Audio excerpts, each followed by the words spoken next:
can't quite believe I'm saying this, but after being off work for a whole year on adoption leave, I'm officially back at work. And whilst I am only back part-time, and I've only done a few shifts up to now, the garden has definitely not stopped growing.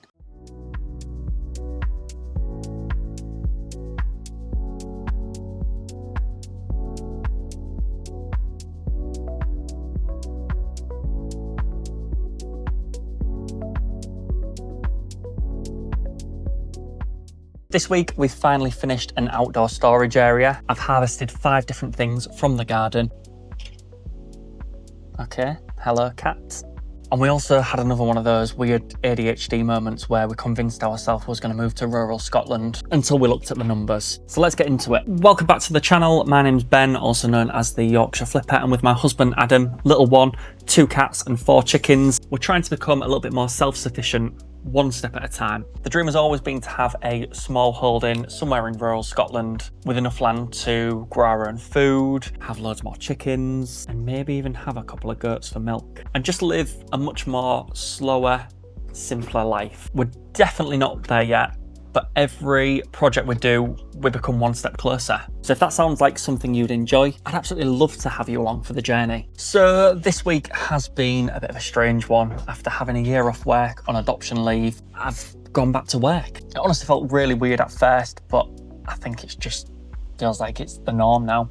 It's like I never left. You do get so used to spending every single day with your little one, working in the garden, doing my reselling business, filming videos, looking after the chickens, and then suddenly it's alarm clocks and back to work schedules again. I'm definitely going to have to get better at managing my time because now I've got my full-time, part-time job, my full-time reselling job, garden jobs, chickens, ADHD, fueled ideas, and everyday life. Speaking of ADHD, does anyone else do this? 1 minute you're casually looking on Rightmove, next minute you've mentally moved house. That was me this week. We found this absolutely beautiful property in rural Scotland. Loads of land, a river running through it, absolutely stunning views. Exactly the sort of place we've always spoke about. For about 24 hours, we'd literally convinced ourselves that that was it. Then I did something I probably should have done first, and that was look at our finances. Turns out the dreams are slightly more expensive than what we hoped. Realistically, we just don't have enough equity in the current house that we're in, and we're currently tied into a 5-year mortgage,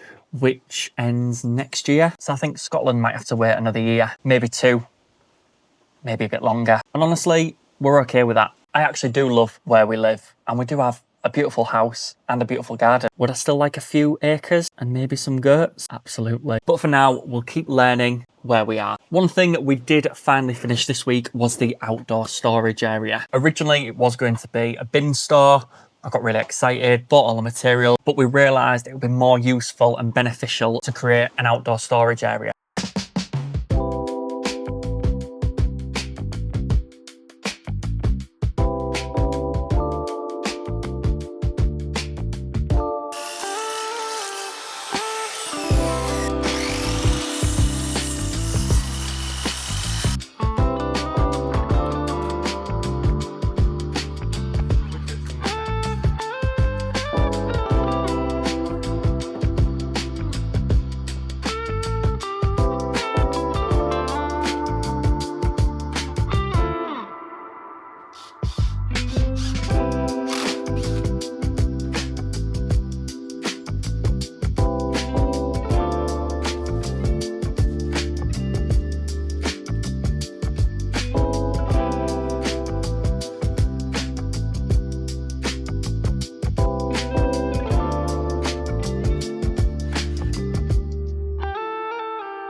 I'm really pleased with how it turned out, and I must admit, Adam did do most of the work. It's one of those projects that isn't exactly exciting, and we could have probably bought one for the same price as getting the materials, but it's great to look at and think, we actually built that. And it has made life a lot easier, especially when you clean the chickens out. We've got everything all in one place now. Future Ben will definitely thank present Ben. One thing I've really enjoyed doing this year is harvesting food we've actually grown ourselves. So I thought I'd show you 5 things that I've picked this week. Number 1 is lettuce. This has honestly been one of my favourite things that I've grown. I've grown loads of different varieties, and I've tried doing succession planning. So every couple of weeks I've started from seed so that I know we've got enough for the next couple of months. We haven't bought lettuce for about 2-3 weeks now, so it's become one less thing that we buy and one more thing that we can grow ourselves. Number 2 is the broad bean. We've finally started picking broad beans. They're nowhere near finished yet, and they're not as big as there was last year, but it's really satisfying finally getting to harvest something that you've been waiting months for. Number 3 is our first cucumbers. We've officially harvested our first cucumbers. I'm probably going to pickle some of them and make some sort of chili cucumber salad with the rest. Simple, but homegrown always tastes better. Number 4 is lavender. The lavender has absolutely exploded this year. So today I'm finally going to give it a little trim. One thing I love about lavender is how many uses it has. You can dry it for little scented bags, use it in homemade soaps, decorate the house with it, or outside the house with this lavender garland, which I created myself. Plus the bees absolutely love it. So it's definitely earned its place in our garden. And number 5 is marigolds. So I have been harvesting marigolds to have on top of salads, but also deadheading. Rather than throwing them away, I'm saving all the seeds ready for next year. It's free flowers. You get hundreds of these seeds. So I've put them on my table to dry out, and then I've put them in a bottle, and hopefully we'll have hundreds of marigolds next year. I can even start selling them. Ow. Time for a little tomato plant update. All of them have tomato fruit on them. However, none of them have turned red. I think these are the closest ones behind me that are starting to go a little bit orangey. Hopefully on next week's video, we can have our first tomato harvest.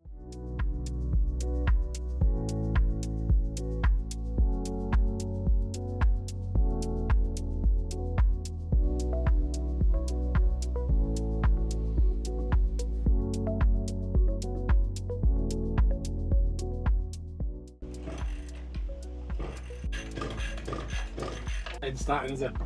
Adam's new tool, petrol multi-tool 1, Adam 0.